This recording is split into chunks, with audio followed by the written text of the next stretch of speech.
Good morning, good afternoon to those of you on the east side. Good morning to the rest of the country, and hello to the whole world. My name is Alex. I go by Thatman, and I am doing a step two reading today. Step two is quite a few pages, so I'm going to do my best to read all the way through it. I get passionate when I read it, so I end up giving my interpretation. Um, so I'm gonna do my best to read more because the words are perfectly said. So, with that being said, if you're new here, you can go ahead and subscribe if you want more of this. I will be doing the 12 steps through the end of June because yesterday was 12 days to the end of June. So I decided just spontaneously if I'm gonna go live every day, it would be cool to read from the 12 steps every day, a different step, so we get through the whole entire book. So that's what we're doing. And today, step two. Yesterday we talked about the rock bottom foundation, admitting, you know bankruptcy, defeat. We talked about a lot of things yesterday in step one. Today Step two is came to believe that a power greater than ourselves could restore us to sanity. A power greater than ourselves can restore us to sanity. All right. We talk about what can we believe in. We're going to be covering belief is not demanded of us. The 12 steps are only suggestions. Basically talking about, taking it little by little. It's not like you have to do it, right? They're just suggestions. It's like advice, like really good advice. Importance of an open mind, keeping an open mind. So while you listen to this, definitely keep an open mind. The variety of ways to faith. There's more than one way to faith. All right. We're going to be talking about that in the literature. Substitution of a group as a higher power. The plight of the disillusioned. That's deep right there.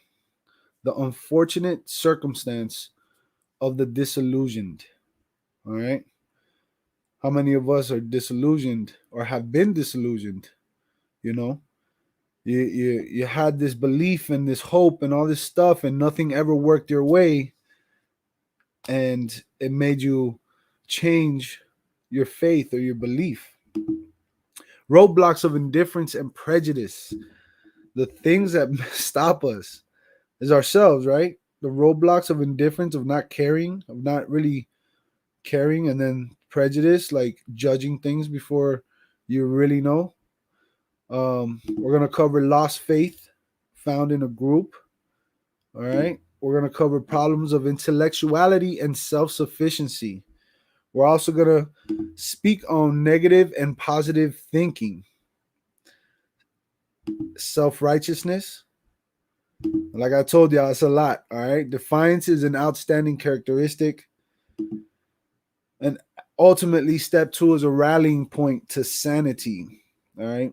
Sanity is defined as soundness of mind. And I also define sobriety as soundness of mind, because if you don't have sanity, you don't have sobriety.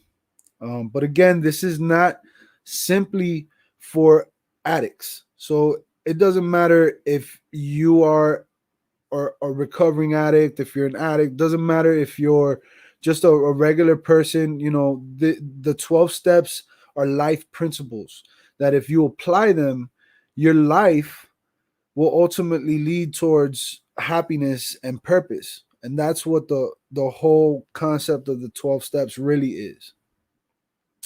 The right relation to God. The right relation to God. At the end of the day, we are not our own God. So, with that, let me say hi to some of y'all. I see some of y'all are in here.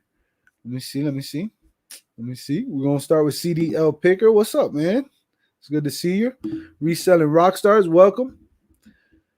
Talbert's mom, always showing love. What's up, Talbert's mom? You got Denise. What's up, Denise? It was nice talking to you last night. You got money from Mars. Late but here, sir. Hey, happy Father's Day to all you fathers out there.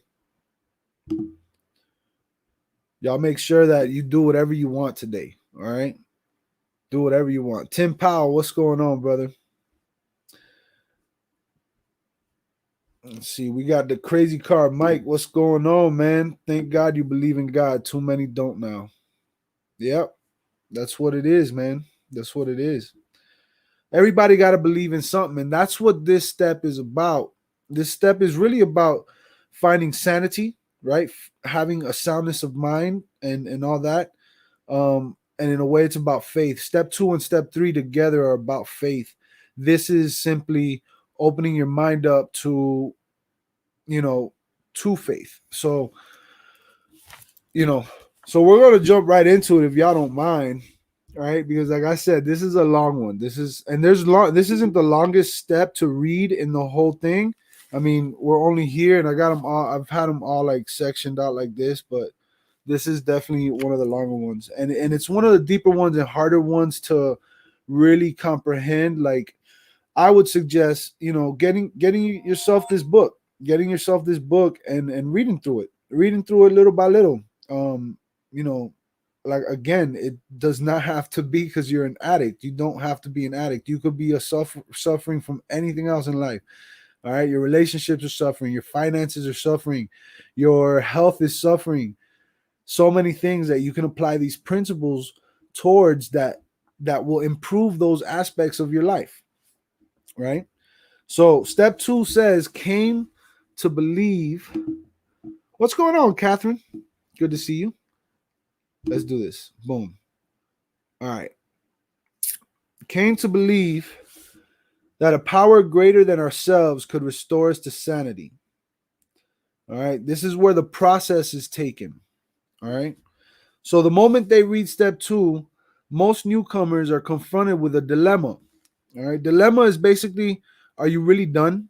Right. So not knowing what decision to make. Right. Because a dilemma isn't just simply not knowing what decision to make. A dilemma is not knowing what decision to make and not knowing how to go along with following through on that decision.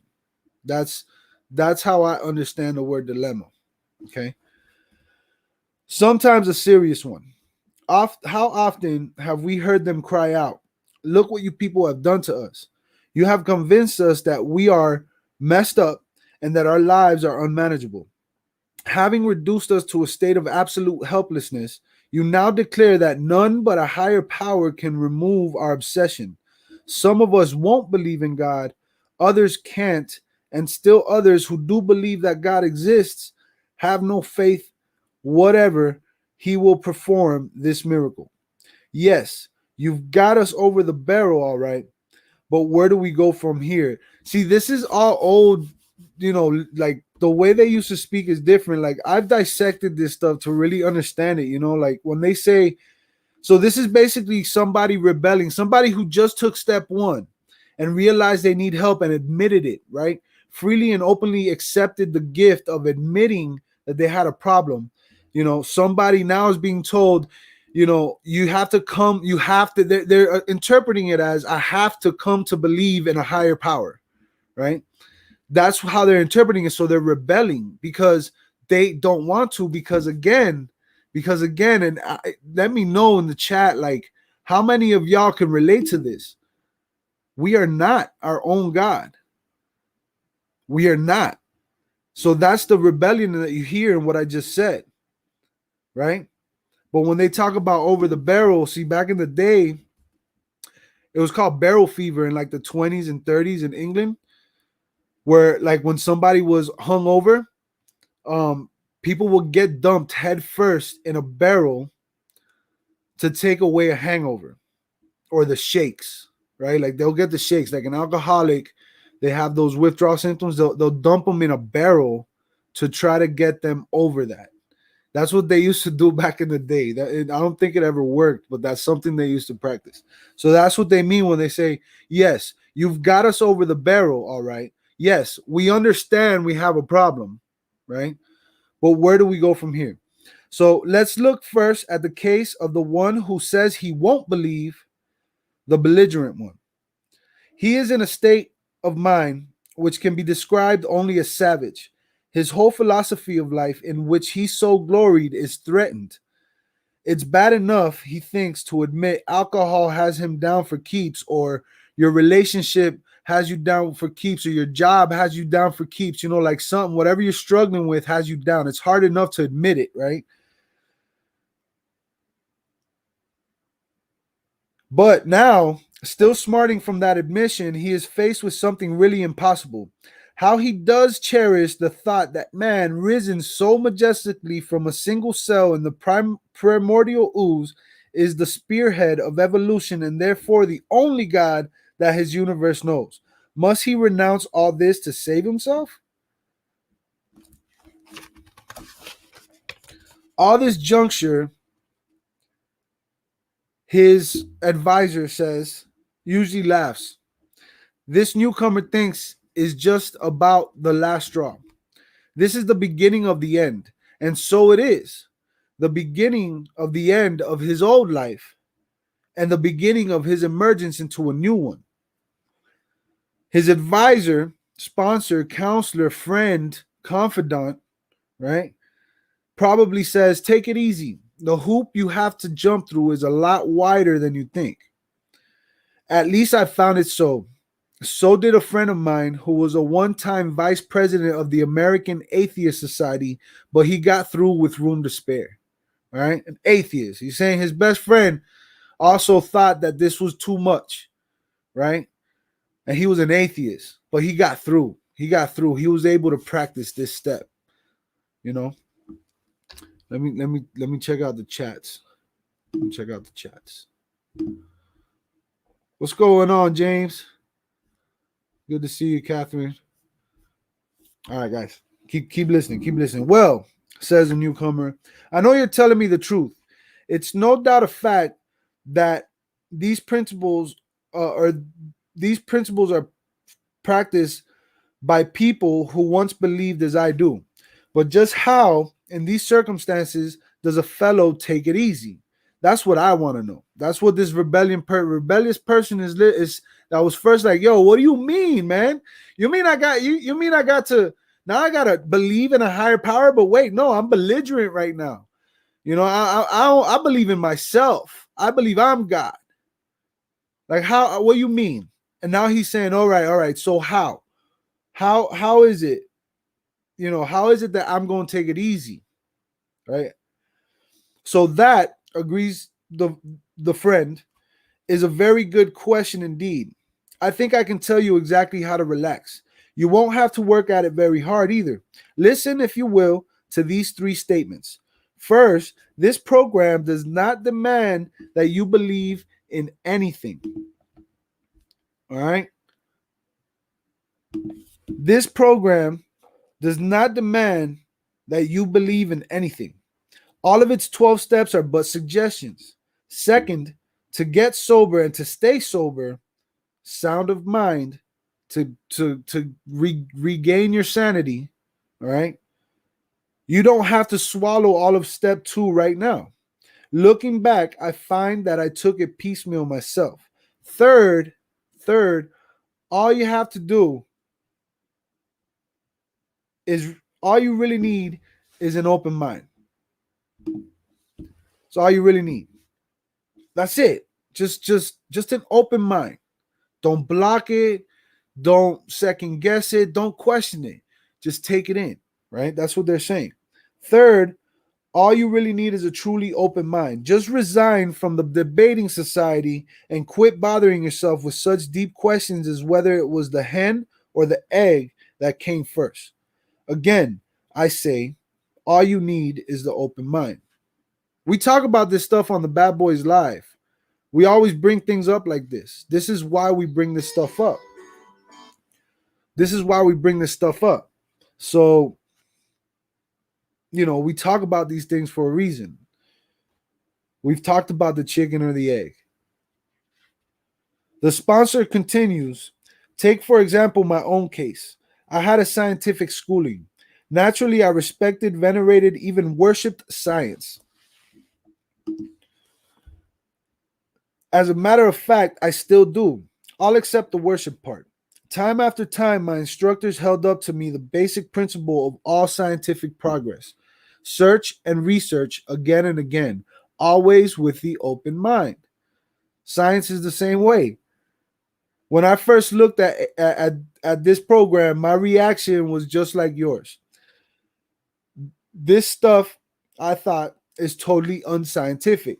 This I can't swallow. I simply won't consider such nonsense. Then I woke up and I had to admit that this program showed results, prodigious results. I saw that my attitude regarding these had been anything but scientific. It wasn't the program that had the closed mind, it was me. The minute I stopped arguing, I could begin to see and feel.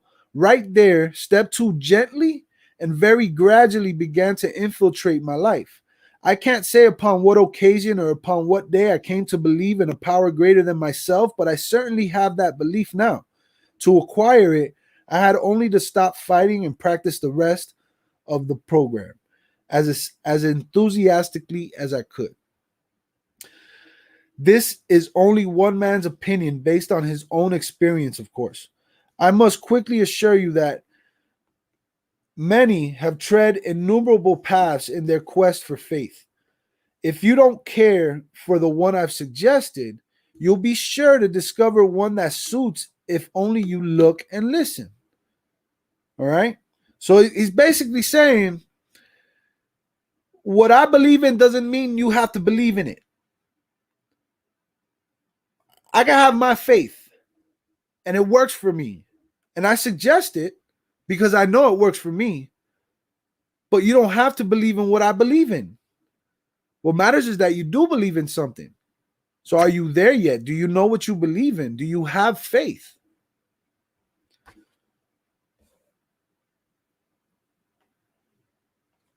Many a man like you has begun to solve the problem by the method of substitution. You can, if you wish, make this group itself your higher power.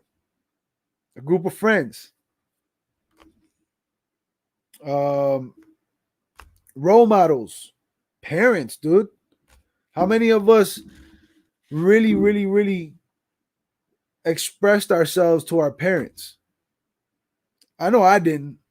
That was one of my biggest things. When I see a kid, I used to speak at churches and stuff with the group I was at, and like the parents will come up after the church, after the mass, and they'll come up to me and be like, "This is my kid, can you tell him something?" And I would just look at the kid and be like, "This lady is your best friend.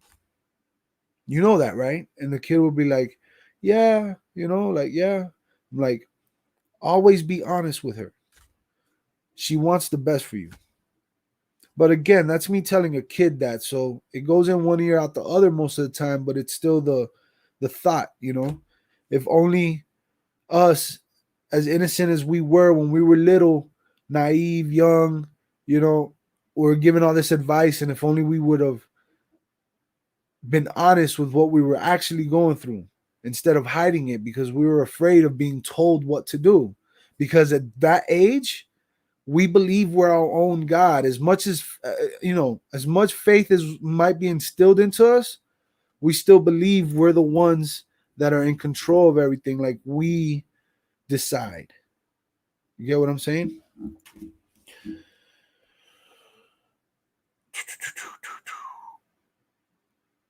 Here's a very large group of people who have solved their problem. In this respect, they are certainly a power greater than you,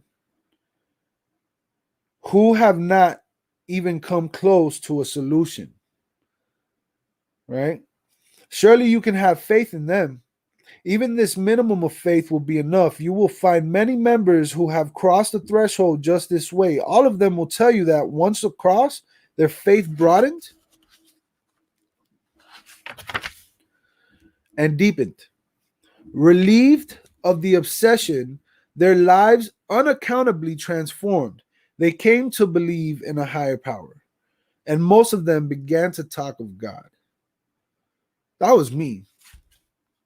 That was me. I used to say, you say, I love, God, I believe in God and this and that, but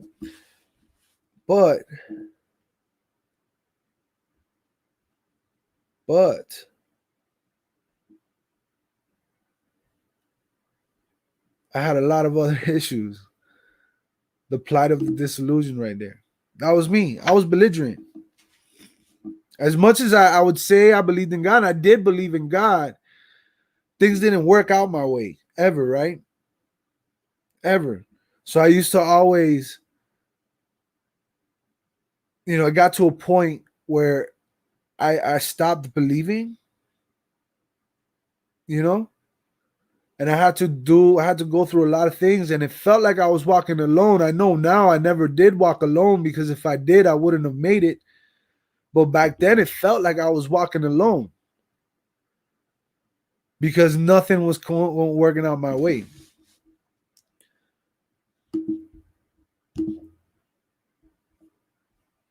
I'm sorry, guys. Hey, I go back and read y'all comments after.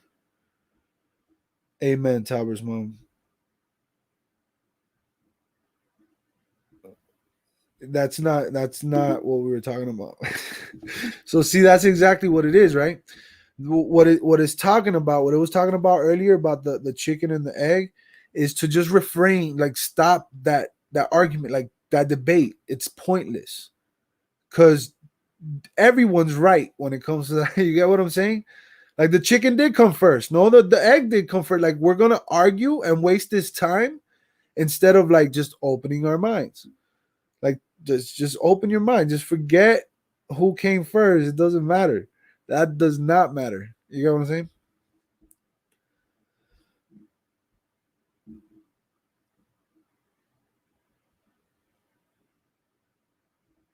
So, like I said, I go back. I get into this, and this is a bigger step. So I'm gonna try to read as much as I can. All right. So now we just talked about the belligerent one, right? The one who believes that everything, that he is God, pretty much. Consider next the plight of those who once had faith, and this is what I was just talking about. Once had faith, but have lost it. There will be those who have drifted into indifference, those filled with self-sufficiency, who have cut themselves off, those who have become prejudiced against religion, and those who are downright defiant because God has failed to fulfill their demands. Can this program's experience tell all these they may still find a faith that works? Sometimes these principles come harder to those who have lost or rejected faith than to those who never had any faith at all. For they think they have tried faith, and found it wanting. They have tried the way of faith and the way of no faith. Since both ways have proved bitterly disappointing, they have concluded there is no place whatsoever for them to go. The roadblocks of indifference, fancied self sufficiency, prejudice, and defiance often prove more solid and formidable for these people than any erected by the unconvinced agnostic or even the militant atheist. Religion says that the existence of God can be proved. The agnostic says it can't be proved. And the atheist claims proof of the non existence of God. Obviously, the dilemma of the wanderer from faith is that of profound confusion. He thinks himself lost to the comfort of any conviction at all. He cannot attain in even a small degree the assurance of the believer, the agnostic, or the atheist. He is the bewildered one. So he can't fall in any of those because he thought he had faith once, and he thought he practiced it, and then he was let down. And so he's tried both. He tried all three, and none of them did him any good to him. So now he's just bewildered. Any number of any number of these people can say to the drifter, yes, We were diverted from our childhood faith too. The overconfidence of youth was too much for us. Of course, we were glad that good home and religious training had given us certain values. We were still sure that we ought to be fairly honest, tolerant, and just, that we ought to be ambitious and hardworking. We became convinced that such simple rules of fair play and decency would be enough. As material success founded upon no more than these ordinary attributes began to come to us, we felt we were winning at the game of life. This was exhilarating, and it made us happy. Why should we be bothered with theological abstractions and religious duties, or with the state of our souls here or hereafter? The here and now was good enough for us. The will to win would carry us through. But then our problems began to have their way with us. Finally, when all of our scorecards read 0 and we saw that one more strike would put us out of the game forever, we had to look for our lost faith. It was in these principles that we rediscovered it, and so can you. Now we come together to another problem. Before I get into that, let me check the comments. Let me say what's up to y'all again. All right, we still got the same team, staying strong. We never walk alone, says Tim. We always have someone walking with us. Amen. That's real. That's true. That's very true. All right, keep going. Now we come. Let's see how many pages we got. We got a couple pages to go, guys. Couple pages. We're almost there. Now we come to another kind of problem. The intellectually self-sufficient man or woman. To these, many of us can say, yes, we were like you, far too smart for our own good. We loved to have people call us precocious, right? Which is smarter than the rest. We loved for people to tell us that we were smarter than the rest. We loved that. It filled our ego up, right? We used our education to blow ourselves up into prideful balloons. Through though we were okay, so we used our education to blow ourselves up into prideful balloons. Though we were careful to hide this from others, secretly we felt we could float above the rest of the folks on our brain power alone. Scientific progress told us there was nothing man couldn't do. Knowledge was all powerful. Intellect could conquer nature. Since we were brighter than most folks, so we thought, the spoils of victory would be ours for the thinking. The God of intellect displaced the God of our fathers. But again, John Barleycorn had other ideas. That's like saying John Smith, right? We who had won so handsomely in a walk turned into all-time losers. We saw that we had to reconsider or die. We found many in this program who once thought as we did. They helped us to get down to our right size. By their example, they showed us that humility and intellect could be compatible, provided we placed humility first. When we began to do that, we received the gift of faith, a faith which works. This faith is for you too. Another crowd of these people says, we were plumb disgusted with religion and all its works. The Bible, we said, was full of nonsense. We could cite it chapter and verse, and we couldn't see the beatitudes for the begats. In spots, its morality was impossibly good. In others, it seemed impossibly bad. But it was the morality of the religionists themselves that really got us down. We gloated over the hypocrisy, bigotry, and crushing self-righteousness that clung to so many believers, even in their Sunday best. How we loved to shout the damaging fact that millions of the good men of religion were still killing one another off in the name of God. This all meant, of course, that we had substituted negative for positive thinking.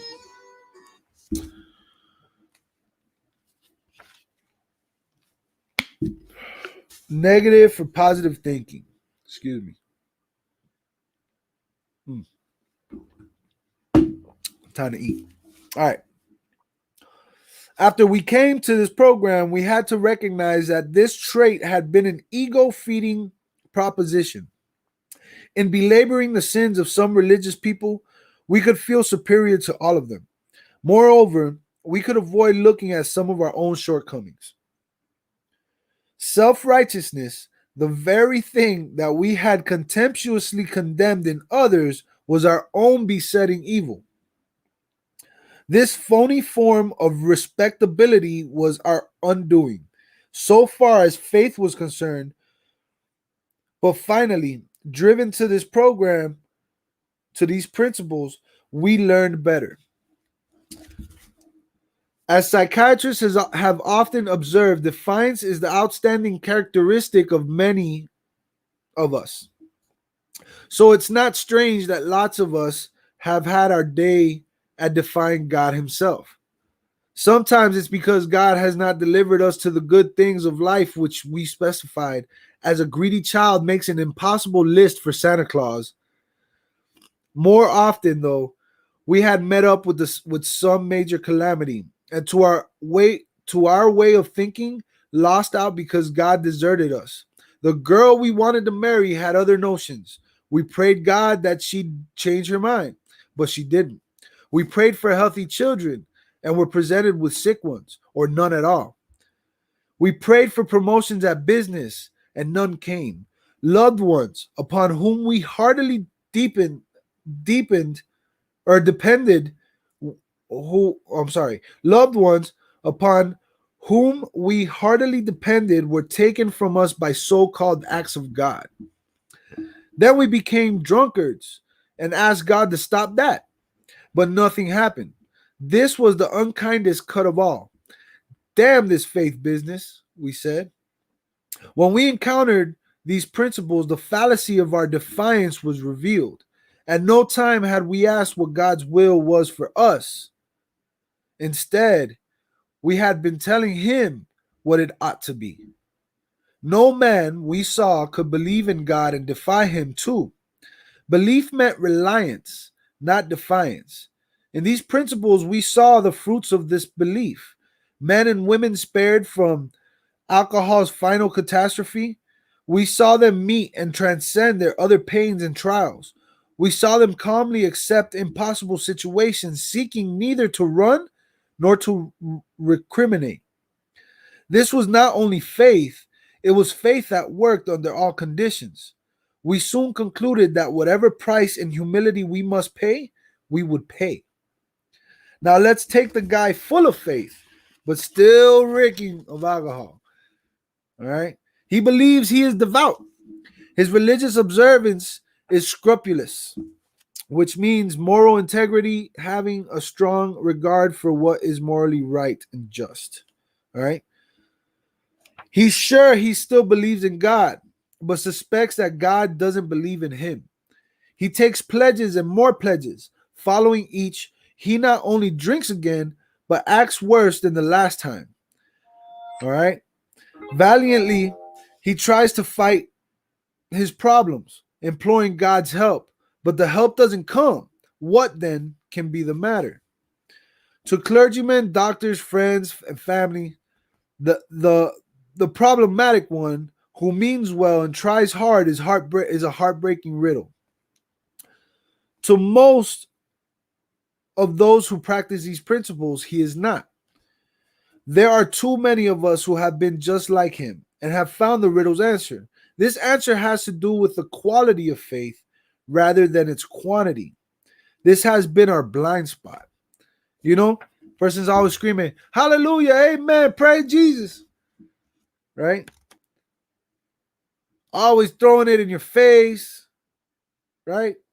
As soon as you turn your back, they're doing this about you. They're not practicing it. The quality isn't there. They don't have actual faith. It's a perception of faith that they're putting out into the world. That was me once. I used to do that. Where was I? I lost my spot. There it is. I don't know. I'm just going to start here. We supposed we had humility when we really hadn't. We suppose we had been serious about religious practices when, upon honest appraisal, we found we had been only superficial. Or going to the other extreme, we had wallowed in emotionalism and had mistaken it for true religious feeling. In both cases, we had been asking something for nothing. The fact was, we really hadn't cleaned house so that the grace of God could enter us and expel the obsession. In no deep or meaningful sense had we ever taken stock of ourselves, made amends to those we had harmed, or freely given to any other human being without any demand for reward. We had not even prayed rightly. We had always said, "Grant me my wishes. Give me what I want," instead of "Thy will be done." The love of God and man we understood not at all. Therefore, we remain self-deceived and so incapable of receiving enough grace to restore us to sanity. Few indeed are the practicing of these principles who have any idea how irrational they are, or seeing their irrationality, can bear to face it. Some will be willing to term themselves problematic, right? But cannot endure the suggestion that they are in fact mentally ill, spiritually ill. They are abetted in this blindness by a world which does not understand the difference between sane drinking and alcoholism. Like you can drink. You go ahead, have some wine. Some people can't do that, right? Like go to work, get a job, go to work, make some income, take care of your family. Some people take it as, oh, I can't leave work. I have to trade my family's time for this time over here. And even though I have free time, I'd rather spend it over here. Like it applies to anything.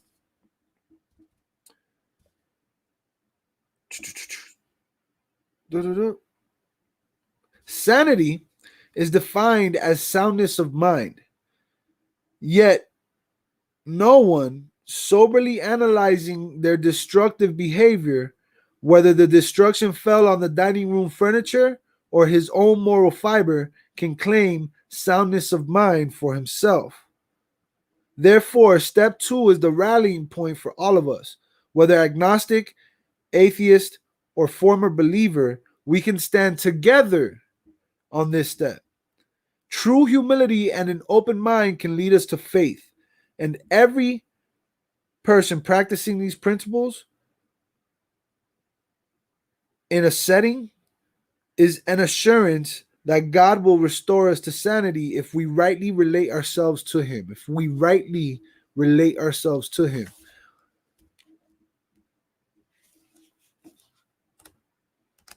The bewildered one, the belligerent one,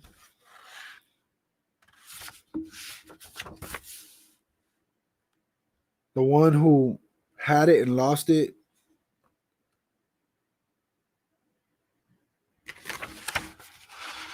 I know everybody can relate to this if they listen with an open mind. That's what this is about.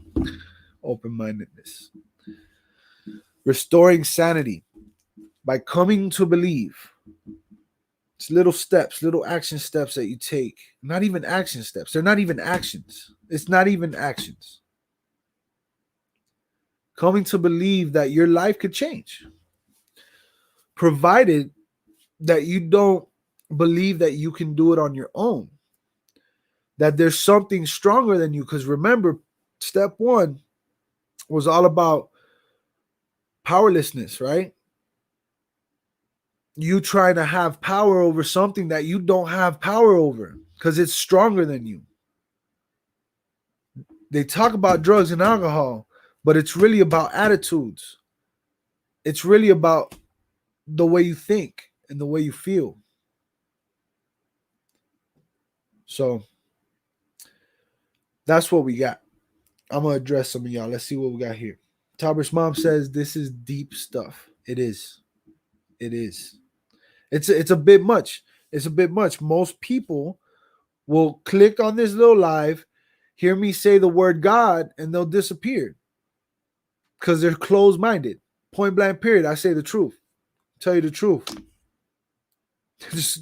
I'm out of here. This is about God. I don't want to know.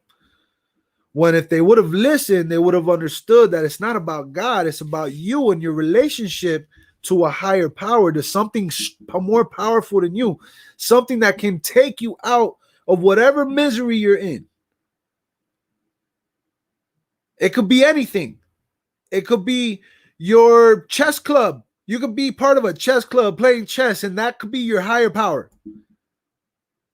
That could, for me right now, like in relation to that, like as the idea, because my higher power is God, but I can relate to that in this sense, right? Like my higher power right now would be, if I had that mentality still, it would be this awesome community of people that are wanting to get healthy, and coaches and people that are doing this stuff with me. You know what I'm saying?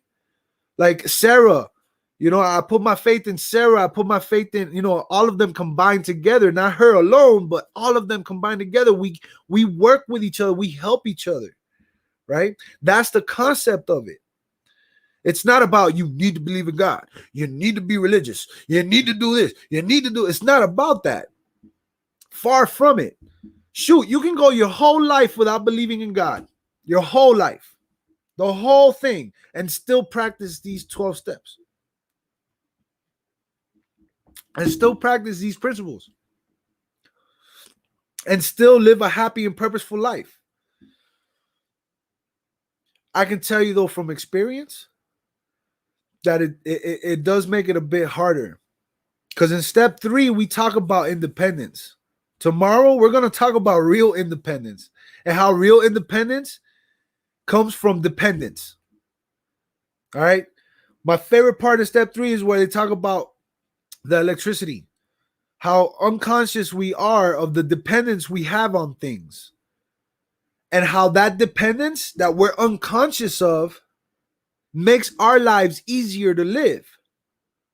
Like when you turn on your light, when you walk in the door and you turn on the light, do you think to yourself, is this going to work? Like, I hope this works. No, you know it's going to work. As a matter of fact, when it doesn't work, you're like, oh man, what happened? It's like it surprises you, right? And you're like, oh, I got to change my light bulb. But then you find a way to make it work, right? So you put in the work so that you can continue to live life without worrying about your light not turning on, because you have a dependence towards your electricity. Y'all wouldn't be watching this right now if you didn't depend on your phone provider. But you don't think to yourself every day when you wake up, oh, I wonder if my phone provider is going to allow me to. No, it's just natural. And that's what step 3 leads to. So you don't have to have a certain height. Like there's no specific how you could believe in anything and anyone.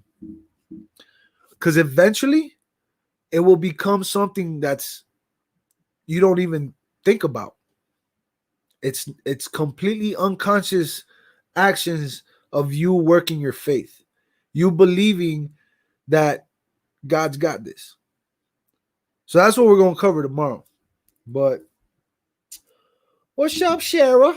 What's up, Turtle?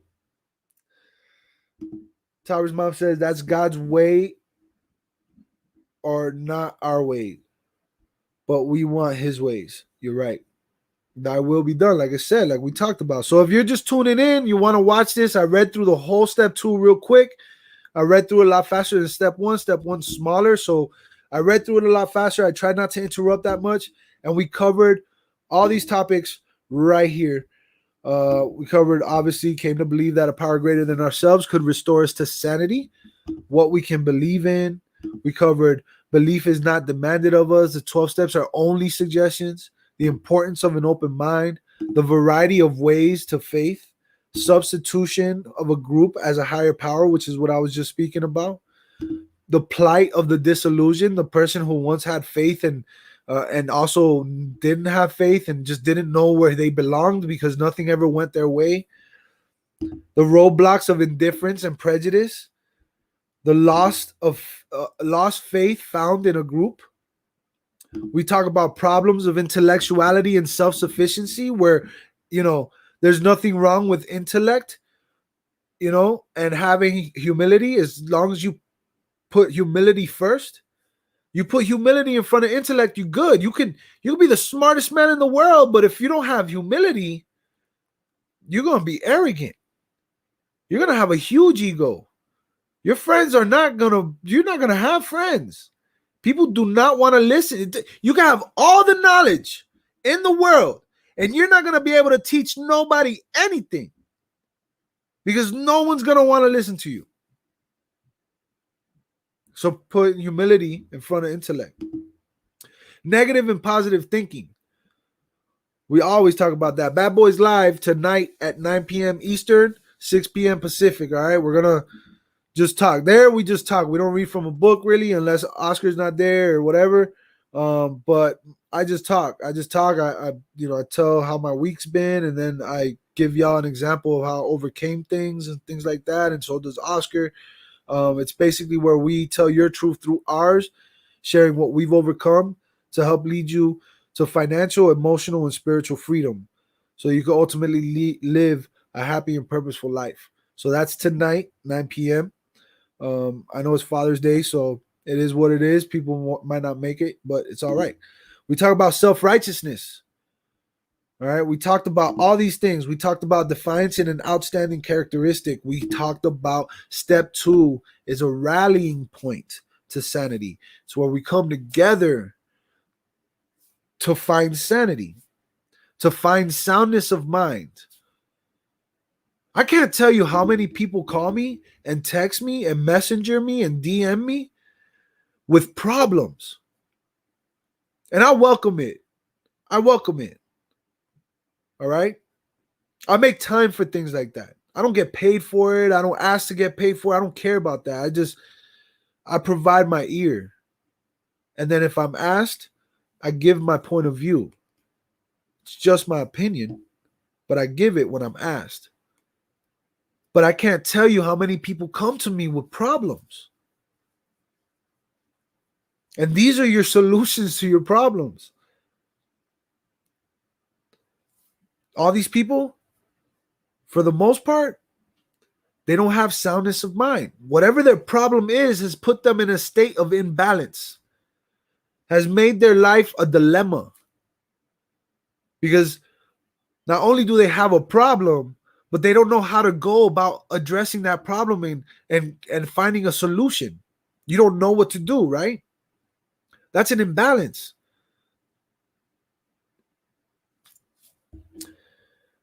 And at the end of the day, we talked about right relation to God and that we are not our own God. That's what this step is about to me. To me, this step, and again, this is my opinion. I'm no guru. I'm just a guy with 6 years in recovery that has, really studied and practiced and spoke and listened and, educated myself and, all those things. But at the end of the day, to me, that's what this is about, is recognizing that you are not your own God. That there's something greater than you that can restore your sanity. You have to believe that you are not your own God, that you're not going to do it on your own. That someone, something, whatever it may be, is going to lead you to that. You have to come to believe it. You don't necessarily have to believe it yet. You have to come to believe it. So, not bad. I liked it. It was good. It was good reading. Let me see who else is here. Virginia. Hi, Virginia. How you doing there? All right. Let's see what she said here. I got my scale. I'm drinking lots more water. All right. If you're drinking a lot of water, and make sure, and this is not medical advice, this is simply my opinion and my experience, make sure you drink electrolytes. All right. Drink you some Powerade Zero because it doesn't have the things that make your blood sugar spike. All right.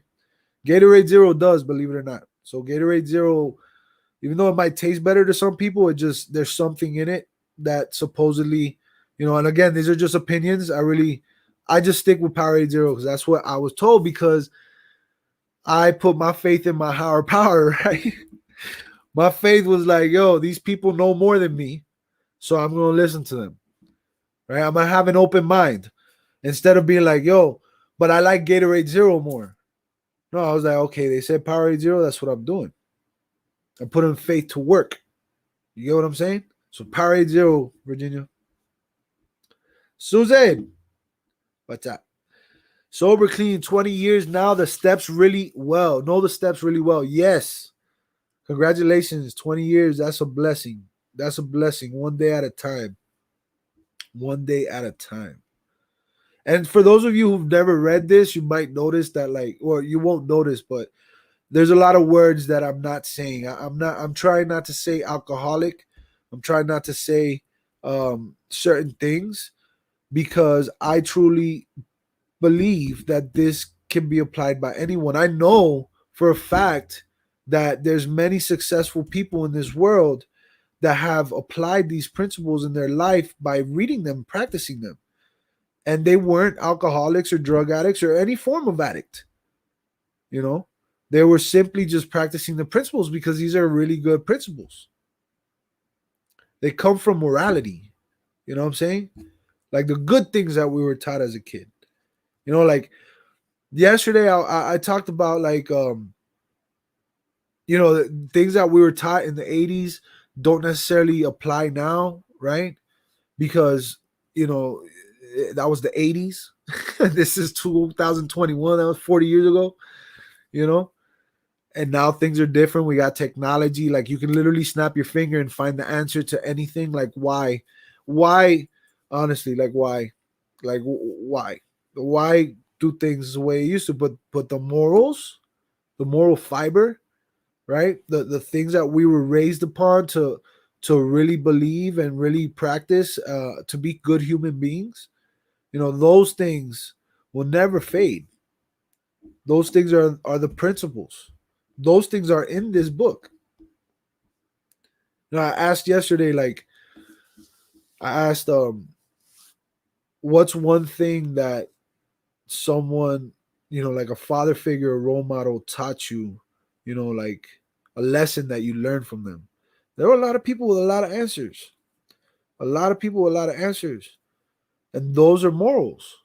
Some of them were, like just regular things, but a lot of them were like things that were really deep. And that's what we discuss.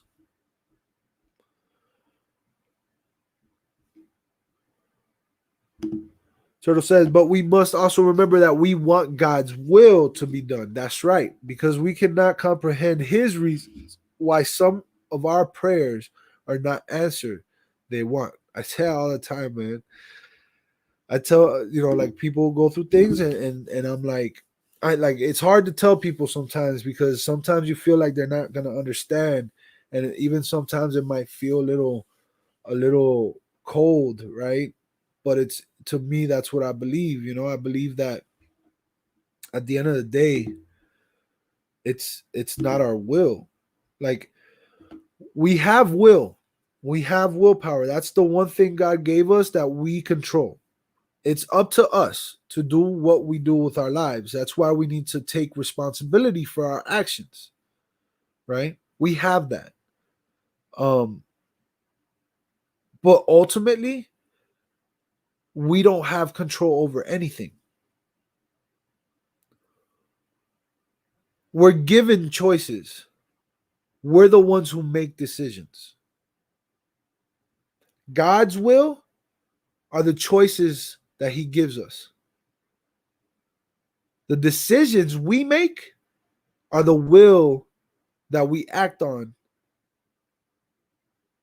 to choose which choice. You ask God for a car. I say all the time, you ask God for a car. He's not just going to give you a car. He's going to give you an opportunity to get a car. He's going to open doors. And each door is the right door. Each single door is the right door. Whether you go through the door and you soar, wow, that rhymed. Whether you go through the door and everything works out great and you're happy and everything's fine, no problems, or you go through the door and everything is horrible and you're suffering and struggling and miserable. Each door is the right door. That's the will. That's how I come to understand it. Because in this, one of the steps, it talks about just praying to understand. You don't necessarily know what it is, and you might not understand it. Most of us will never understand what it is, what that will of God is. What is God's will? We will not understand that, but we can simply pray to understand it. I think that's more powerful because that brings peace and that brings understanding, right? Things happen. Things happen. Life happens. You're not going to avoid certain things in life. They're going to happen. And it's going to cause turmoil and it's going to cause problems in your life. And you're not going to know what decision to make. You're in a dilemma. You don't know how to go about making the right decision. Well, guess what? Each decision is the right decision. And you don't know what the right decision is until you make it. So make one decision. So how do you know what the best decision to make would be? Is by having these principles. Really understanding yourself, understanding your higher power, or understanding what your higher power, what faith you have in your higher power, and understanding that at the end of the day, life is life. It's you either live or you don't, because we're all gonna die. So if we're gonna die, why purposely put us through struggle like that? Why not open our minds, listen up, say, wow, what if I apply those? What if I do that? What if I just put my faith in something greater than myself? What will come of my life? Let's try it, like let's do it. And I know how difficult that is. Trust me. I was homeless, hooked on heroin. I came to a place full of love, full of like truth. You know what I'm saying? I went somewhere that I was being lifted up. And I myself wanted to stay on the ground because I was so used to being on the ground. And I was being lifted up. And through all that, with all that, I knew how hard it was to have faith. Because faith at that moment came and went. It came and it went. It came and it went. I have faith today. Tomorrow I didn't. Because I didn't have an understanding of this. I didn't have an understanding of this. I didn't know who I was. I didn't know, who I was. Because what I was is one thing.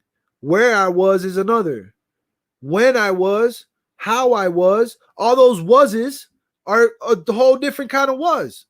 But who you are, who I was, never changed. And it's a lifelong journey for me. It's a lifelong experience. I'm still in this process of discovering who I am. I have more consciousness on who I am right now. Thank God. But it's still every day's a new day. Every day I'm learning more about myself and who I really am. And having to come to grips with it. You know what I'm saying? Like am I really that? Am I that? Am I him? Am I, who am I? Right? But having the peace of knowing that everything's going to be all right. Like having that peace. Like it's going to be all right. No matter what. So with that said, y'all, hey, I hope each and every one of you have a beautiful holiday today. Celebrate it with your fathers if you have them still. And if you don't have them still, celebrate with them in your hearts. And whoever your father was, right? Because at the end of the day, a father isn't somebody who plant a seed. A father is somebody who nurtures that seed. I have multiple fathers in my life. I have people that I look up to like if they're my father. And I've been blessed to have those people. Very blessed. And I honor all of them today. Every single one. So whoever that person is to you, it doesn't even have to be a man. Like it could be a woman. Right? That's what holidays are for, really. Holidays are all like commercialized, honestly. That's all it is, right? Holidays are all commercials to try to sell you stuff.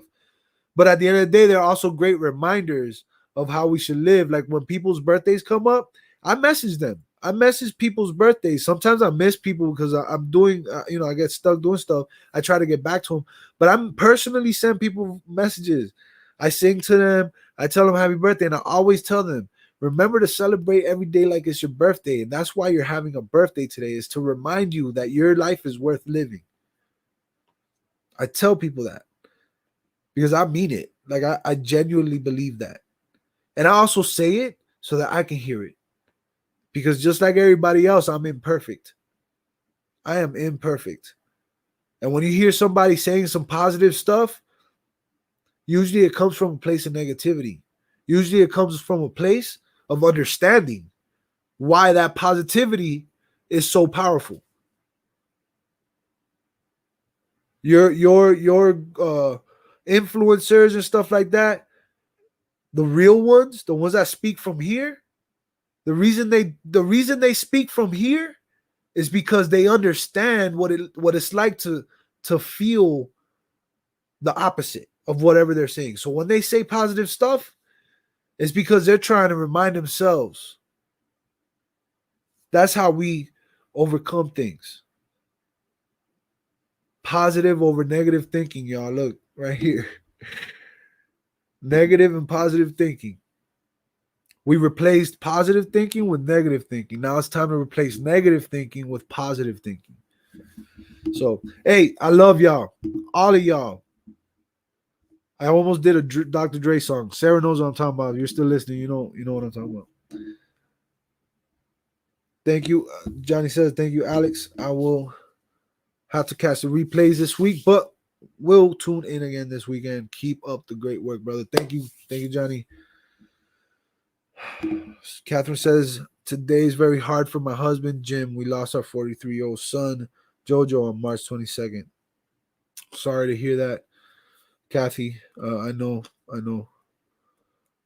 Remember, God's will. Find peace. All right. God bless y'all. And a happy Father's Day to your husband, Jim. Either way. So, love y'all. All right. Catch me tomorrow, step 3. Same time, noon. All right. Eastern, 9 a.m. Pacific. And we'll keep doing this. All right. Till the month is over. Peace, money, love, blessings. And I hit this button right here. And it says